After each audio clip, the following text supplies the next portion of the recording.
ഇപ്പം ഞാൻ ഈ പോണത് വേറെ എടുക്കല്ല, ഹോസ്പിറ്റലിലേക്കാണ്. പ്രശ്നം ഉണ്ടായിട്ടൊന്നുമല്ല, ചെറിയൊരു ഫുൾ ബോഡി ചെക്കപ്പ് എടുക്കേണ്ടിയിരുന്നു. കാരണം എന്താണെന്ന് വെച്ചിട്ടുണ്ടെങ്കിൽ NCC അതന്നെ NCC കിട്ടിയതിനെ കൊണ്ട് തന്നെ മെഡിക്കൽ ടെസ്റ്റോടെ ബാക്കി ഉണ്ടായിരുന്നു. അപ്പോൾ അതിന് വേണ്ടി പോവാണ് ഞാൻ.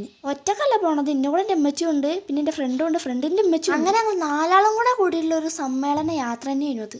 അവിടെ ചെന്ന് പിന്നോട് പറഞ്ഞു ബ്ലഡ് എടുക്കണമെന്ന്. ബ്ലഡ് കൊടുക്കുന്നത് എനിക്ക് വലിയ പേടിയില്ലാത്ത സംഭവം കൊണ്ട് എൻ്റെ മുഖത്തൊരു വികാരം ഉണ്ടായിരുന്നില്ല. പേടി എന്താണെന്ന് പോലും എനിക്കറിയില്ല. പിന്നെ എക്സ്റേ ECG മറ്റേത് മറിച്ച് അങ്ങനെ എല്ലാ കുന്തും കഴിഞ്ഞപ്പോഴത്തേന് റിസൾട്ട് കിട്ടിയപ്പോഴാണെങ്കിലും എനിക്ക് നോർമലാണല്ലോ, ഒരു കുഴപ്പമില്ല, മാഷാ അല്ലാ. അല്ലെങ്കിലും എനിക്കല്ല നോർമലാണെന്ന് എനിക്കറിയാം. അത് ഞാൻ പറയാൻ ആരോടെങ്കിലും പോയാലും അവർ വിശ്വസിക്കില്ല, തെളിവില്ലല്ലോ.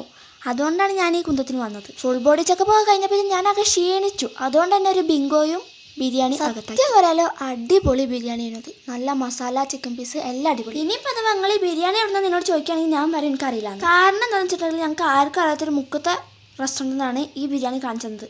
പിന്നെ എങ്ങനെ ഞങ്ങളോട് പറയുക, അതും എൻ്റെ ഫ്രണ്ടിൻ്റെ ഉമ്മയെ കാണിച്ചത്. പിന്നെ ഞാൻ എങ്ങനെ പറയും. അപ്പോൾ ഇന്ന് ഇത്രയുള്ളൂ. So by.